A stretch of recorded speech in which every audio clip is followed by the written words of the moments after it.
দেখি খাবার দিয়ে যদি মাছ পড়ে আজকে খাবার দিয়ে মাছ ধরা হবে। হ্যাঁ ঠিক করেছে একদম। দেখেছিস এই পোনা মাছের এই একটা সব ধরে চুপ করে থাকে। তোল তোল তোল। নমস্কার, সাথী বিপ্লব ব্লগে আরও একটি নতুন পর্বে সবাইকে স্বাগত। আপনারা সবাই জানেন অনিমেষের ফার্মে খুব তাড়াতাড়ি মুরগি উঠবে, কিন্তু সেইটা কবে উঠবে আমরা সঠিকভাবে বলতেও পারছি না, আর আপনারাও জানতে পারছেন না। কেননা এই যে প্রচুর বৃষ্টি হওয়ার কারণে যেদিন ওঠার কথা ছিল তার 2-3 দিন আগে এত প্রবল বর্ষা, অনিমেষ ভাবলো যেদিন আসবে গাড়িতে যদি বাচ্চাগুলো ভিজে যায়, তাই কয়েকদিন মাত্র পিছিয়ে দিয়েছে। খুব তাড়াতাড়ি উঠে যাবে, আপনারা খুব তাড়াতাড়ি জানতে পারবেন। তা আজকে সারাদিনের কাজকর্ম যা যা হবে আপনারা সঙ্গে থাকুন, সাথে থাকুন, অবশ্যই পর্বটা ভালো লাগবে। আর ভালো লাগলে একটু কমেন্ট, লাইক, শেয়ার করে আমাদের বন্ধু হয়ে যাবেন। আর যারা নতুন দেখছেন তারা আজই আমাদের বন্ধু হয়ে যাবেন। তো চলুন দেখি কি কাজকর্ম করা যায়, সাথে থাকুন।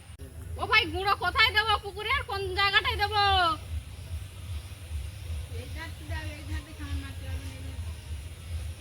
কোন জায়গাটায় দেবো? আমি একটা বালতিতে অল্প একটু গুঁড়ো নিয়েছি, পুকুরে জল ভর্তি। দেখি খাবার দিয়ে যদি মাছ পড়ে আজকে খাবার দিয়ে মাছ ধরা হবে। এখনো দিইনি। ওই জায়গাটাই দেবো? ওখানটা মুড়ো না কি একটা আছে না? মাছ লেগেছে ওখানটায়।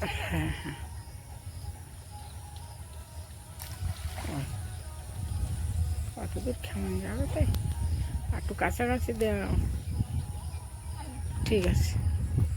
খাবার দিয়েছি, দিয়ে এখন অন্যান্য কাজকর্ম করতে লাগবো আমি বাড়ি বন্ধ।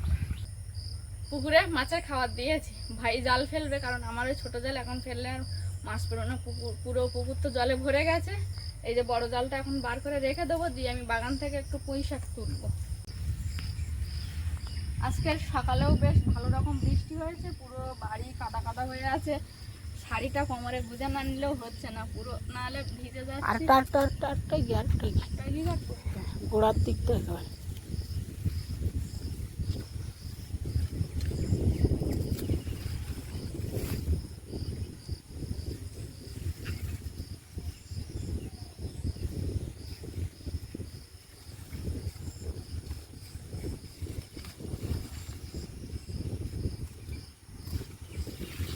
আর কাটবো না,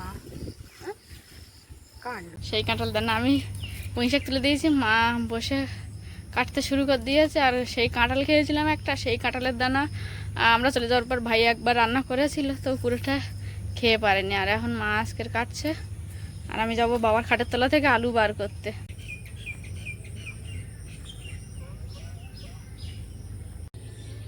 পুকুরে খাবার দিয়ে বেশ কিছুক্ষণ আমি টুকটাক কাজকর্মগুলো করে নিলাম, নিয়ে ভাইকে এখন ডাকলাম পুকুরে জাল ফেলার জন্য। আর আমাদের বাড়িতে সব থেকে বড় জাল হচ্ছে এটা, যেটা ভাই সব সময় ফেলে।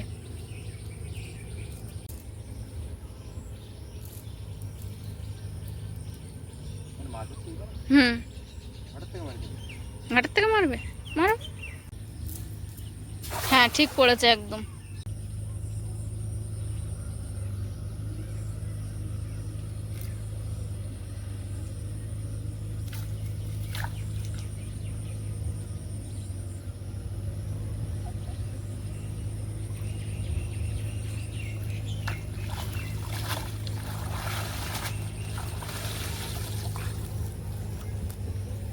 কোথায় ঝাড়বে জাল?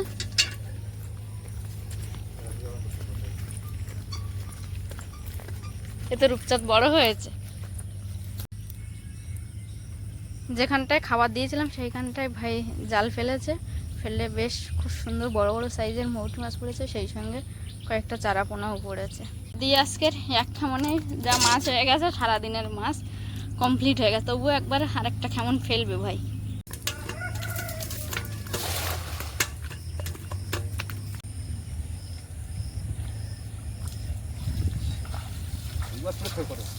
কই মাছ? হ্যাঁ তো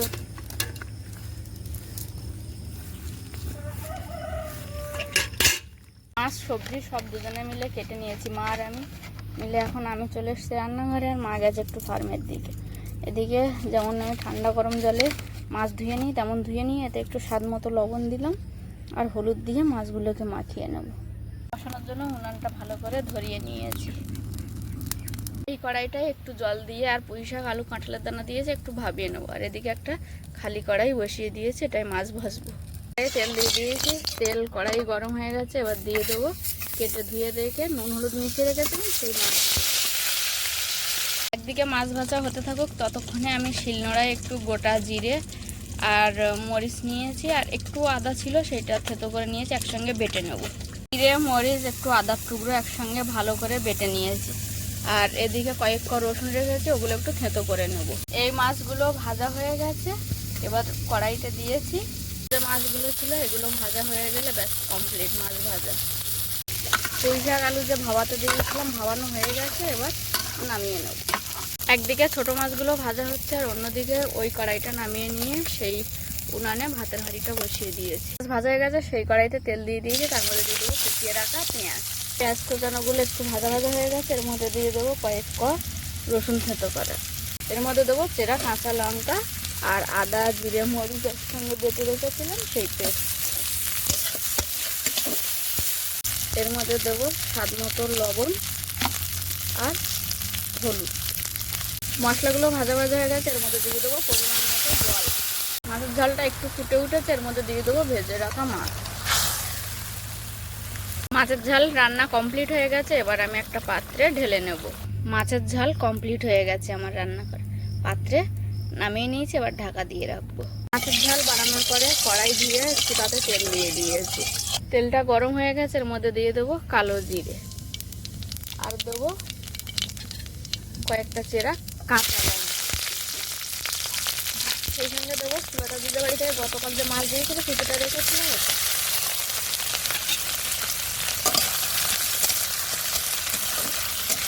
দিয়ে দেবো ভাবিয়ে রাখা পুঁই শাক আলু কাঁঠালের দানা, পরিমাণ মতো হলুদ আর দেবো লবণ।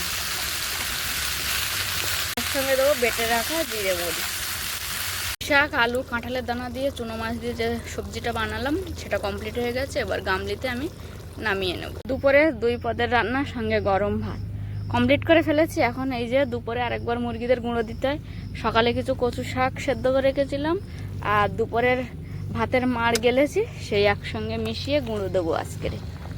দুপুরে রান্নাবান্না করে মুরগির গুঁড়ো দিয়ে এখন বাবা আর আমি এসছি।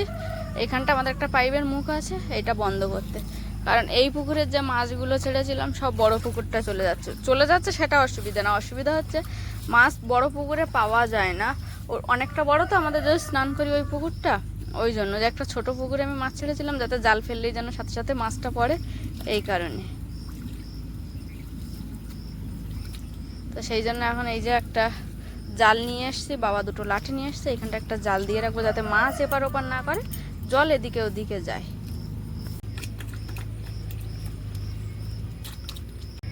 আর একটু বড় এদিক চেপে দেবে নাকি বাবা? তো বাঁ হাতে চাপার কথা বলছি,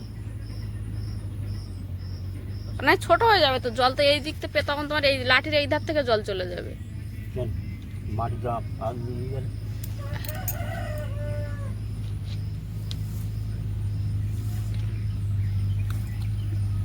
ছোট পুকুর থেকে যেন বড় পুকুরে মাছ না যেতে পারে সেই পথটা আটকানো হচ্ছে। ব্লেড বা কাঁচি দড়ি ওই তো কেটে নিয়ে আসছি আমি একেবারে।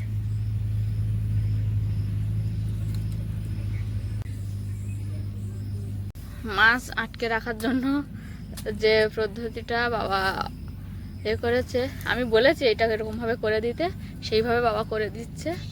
এখন বেশ কমপ্লিট হয়ে গেছে, তাই বাবাকে বলেছি জলের একটা এমন লেয়ার করে দেবে যেন এই পোর্শনটা কিছুটা জল থাকে, মাছ এর মধ্যেও যেন চড়ে বেড়ায়, তাহলে মাছের বৃদ্ধিটাও ভালো হবে। বাবা ওখান থেকে ছোট কোদালটায় করে মাটি কেটে এই যে এখানটায় দিয়ে দিচ্ছি। আজকের সকালবেলা খাবার দিয়ে মাছ ধরা হলো, তারপরে মাছের পথ আটকানো হচ্ছে। এই যে আমি চাইছি বাবার এইখানটায় যেরকম জল আছে এরকম জল যেন পুরো জায়গাটায় থাকে, যে কারণে ওই পদ্ধতিটা করা হলো। পরে আবার একটু মাটি দিতে হবে। মাছ আটকানোর পথটা মোটামুটি বাবা ওরা খুব সুন্দর করে করে দিয়েছে। পরে আমি একটা জলের যে লেয়ারের কথা বলছিলাম ওটা বললো পরে যখন জল হবে সেই বুঝে বাবা আবার একটু মাটি দিয়ে দেবে বা আমি যে কেউ একজন দিয়ে দেবো।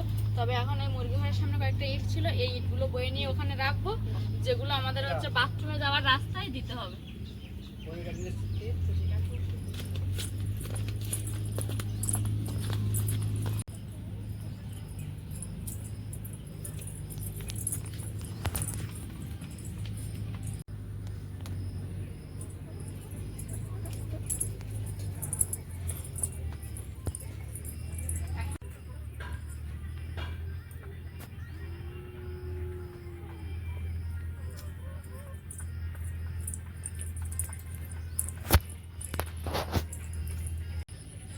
আর লাগবে বাবা? আচ্ছা। এখানটা আমি ইটগুলো বয়ে দিয়েছি আর বাবা এই পথটায় ইটগুলো ঠিক সাজিয়ে সাজিয়ে দিয়ে দিয়েছে। বাথরুমে যাওয়ার এই রাস্তাটায় ইট দেওয়া ছিল না।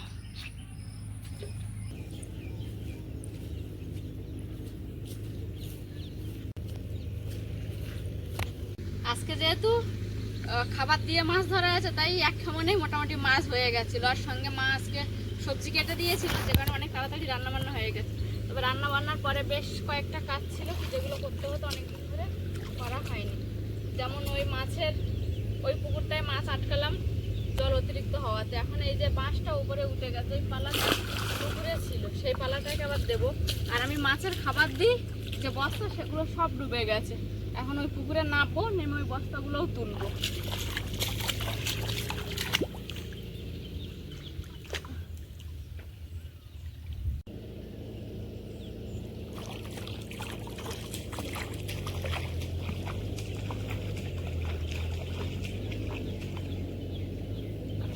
একটা যেটা কঞ্চির পালা ছিল সেই বাঁশটাও আমি নিচে নামিয়ে দিয়েছি, আর একটা গোটা ভালো বাঁশ, এই বাঁশটাকেও নিচে নামিয়ে দিতে বললো বাবা। আসার সময় যখন আসছিলাম তখন বাবা বলেই দিয়েছে। জলে নেমেছিলাম, নেমে ওই ধার থেকে যে খাবারটা বাদতাম যে বাঁশটা, সেখান থেকে এই বস্তাটা তুলেছি। মিডিলে আর একটা খাবার দিতাম, সেই লাঠিটাই দেখা যাচ্ছে না, মানে এতটা জল হয়ে গেছে আর তুলতে পারিনি। আর এইখানটা লাঠিটা দেখা যাচ্ছে, দেখি বস্তাটা তুলতে পারি কিনা। পুকুরে নামলাম কিন্তু ওই বস্তাটা হাতে পাইনি, আর অনেকটা জল হয়ে গেছে তো একা একা পুকুরের মধ্যে ভয় করছে, যেন বেশি আর রিস্ক করলাম না। উঠে চলে এসেছি, একটা বস্তা পেয়েছি, এটাই নিয়ে আপাতত বাড়ি যাবো। পরে বাবাকে বলবো যদি বাবা এসে তুলে দিয়ে যায় তো দেবে, না হলে ওইভাবে কোচে নষ্ট দেবে। একা একা ভয় করছে আমার। পরে আমরা একটু খেয়ে দিয়ে রেস্ট নিয়েছি, এমন সময় এরা কয়েকজন এসছে।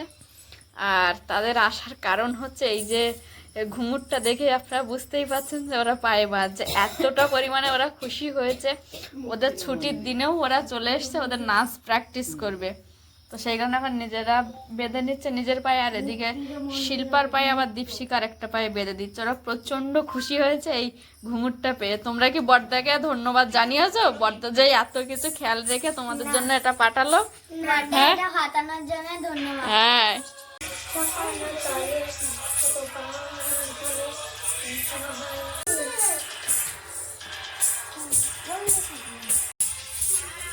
এরা কয়েকজন এসছে যারা অনুষ্ঠানে নাচ করছে, এদের ছুটির দিন এরা এসে এখন প্র্যাকটিস করছে। এরা এখানে প্র্যাকটিস করতে লাগবে, ততক্ষণে আমি অন্য কাজকর্মগুলো করবো। আবার দুপুরে খেয়ে দিয়ে একটু রেস্ট নিয়েছিলাম, বাচ্চারা আসলে এসে ডেকে দিল বৌদি ঘুমুরটা দাও।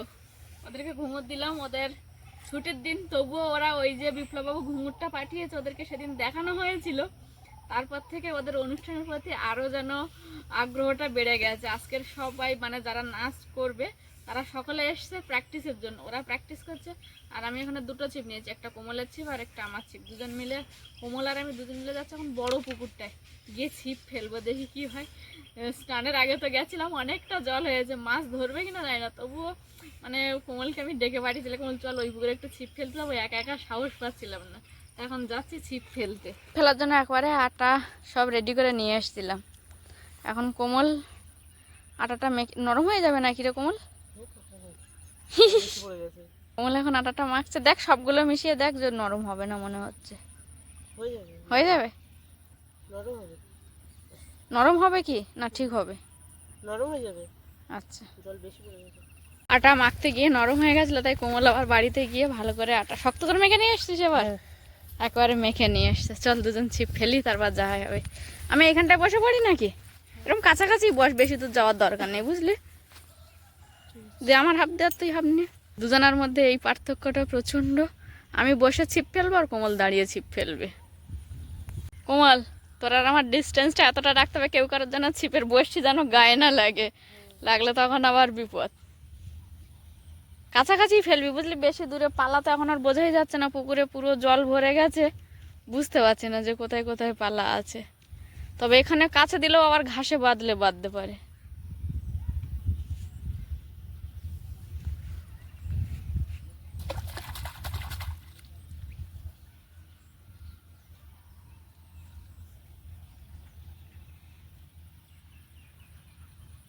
বাবা, ছিপ ফেলা মাত্রই তো ঠোকর দিচ্ছে রে কোমল।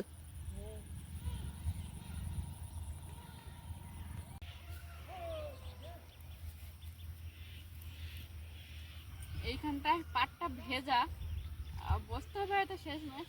কোমল তো দিকে ছিপ ফেলেছে, এবার আমি এই ছিপটা ফেলবো।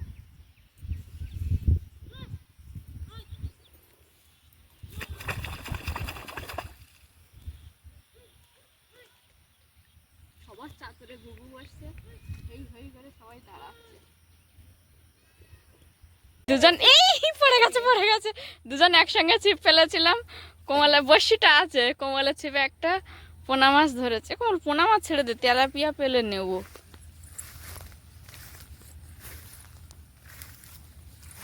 এই যে রুই মাছ, ওটা পরে ছাড়াবি, আগে মাছটাকে ছেড়ে দে তুই।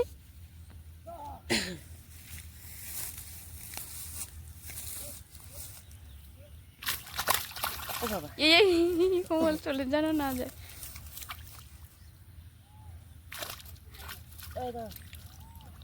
এই কোমল দুয়ার ভালো করে দুই হাত দে, ধরতে পেরেছিস?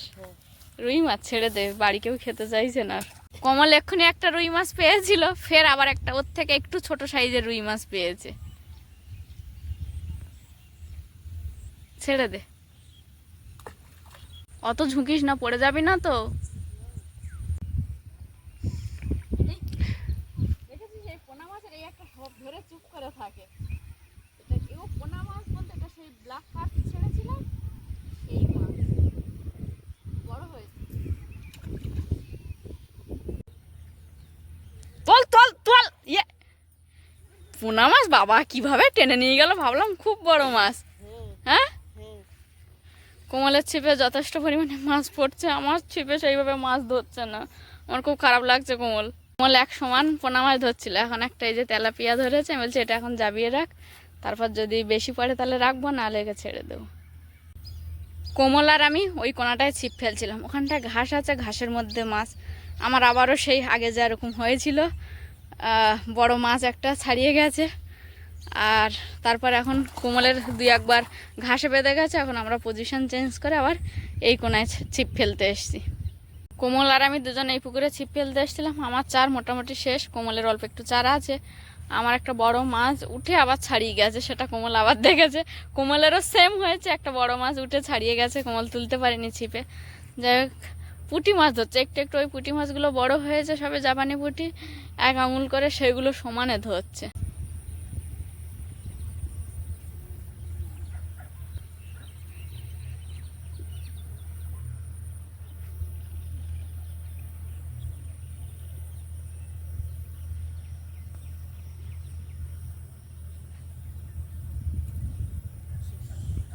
শেষ চার, তাহলে ওই একটা তেলাপিয়াও ছেড়ে দে, দিয়ে চল বাড়ি যাই। কোমল আর আমি দুজন ছিপ ফেলতে এসেছিলাম আমাদের এই মাথার পুকুরটা। প্রথম কয়েকটা মাছ ধরেছিল, সেগুলো পোনা মাছ বলে ছেড়ে দিয়েছিলাম। তারপরে দুজনের ছিপে পরপরই দুটো বড় মাছ ধরে আর ছাড়িয়ে গেছে। দুজনের দিক তাকিয়ে আফসোস করলাম। এখন ধীরে ধীরে আটা মেখে নিয়ে এসেছিলাম, আটা শেষ, দুজনে বাড়ি যাচ্ছি। ছিপ ফেলে আর মাছ পাওয়া যায়নি, বাড়ি ফিরে এসেছি। কোমল আর আমি দুজন এসে এই যে মুরগিগুলো ঘরের মধ্যে আছে, এগুলোকে ছেড়ে দেবো। এই যে মুরগিগুলো সব ছেড়ে দিয়েছি। এরা প্র্যাকটিসে এসেছিল, সেটা দেখে আমরা মাছ ধরতে গেছিলাম। এখন এই যে একটা মোবাইলে গান নাচ চালানো হয়েছে, সেটা দেখেই এরা এখন প্র্যাকটিস করছে এখনো পর্যন্ত।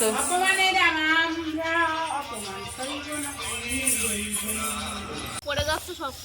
এই পড়ে গেছে। মোটামুটি গাছে আর খুব একটা বেশি আঁশফল নেই। আমাদের বাচ্চাদেরকে তো দুবার করে অনেকটা করে দিয়ে দিয়েছি, সঙ্গে পাড়ার লোক যে যা এসে চেয়েছে সকলকে বলেছি গাছ থেকে পেড়ে নিয়ে যেতে। তবে আজকে যে কজন প্র্যাকটিস করতে এসছে ওদেরকেও দিয়ে দেবো আজকে, যে কটা আছে। না বৃষ্টির জলে নষ্ট হয়ে যাচ্ছে, পিঁমড়ে ধরে যাচ্ছে। মিলি দেখি ওই জানটা আছে এই নিচের দিকে, ওকে কি এইদিকে আর আছে। বাদুরটা দেখো ছটপট ছটপট করছে। কি করবো বলো, ওকে ছাড়াতে গেলে তো কামড়াবে আমাকে। হ্যাঁ কোথায় ওই যে বাদুর। মিলি এখানটা কিছু পড়বে বলে দেখ, আমি এটা ধরে টানলেই পড়বে। এটা ধরে টান, টানে নেই, আস্তে আস্তে করে টান। যাচ্ছে ওগুলো আমি হাত পাবো না, পড়ে যাবো।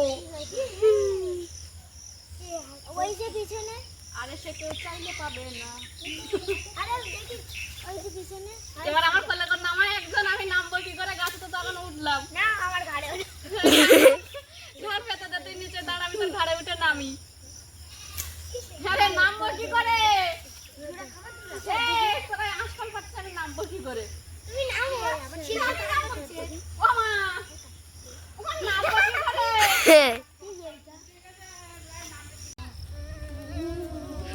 ওরা এক্ষুনি প্র্যাকটিস করে আসছে, ফের আবার একা একা গান নিজেরা মুখে করছে আর নাচ করছে।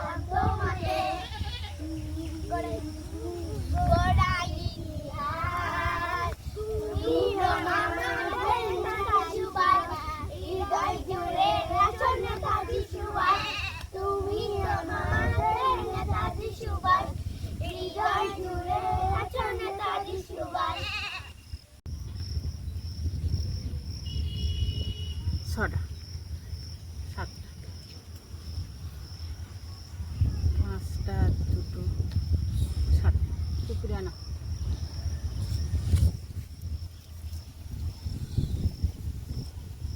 আমার ভাগে রাখবে। কেমন লাগছে বল? এদিকে রাস্তায় বসে আশফল খাওয়া, আর পেছনে খালটার জলটা দেখ কি সুন্দর লাগছে।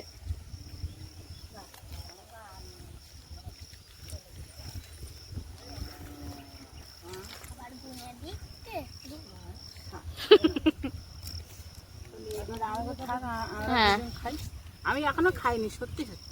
মা খায়নি, আমি বাবা ভাইটাও খেয়েছি, মা এখনো খায়নি সেইভাবে।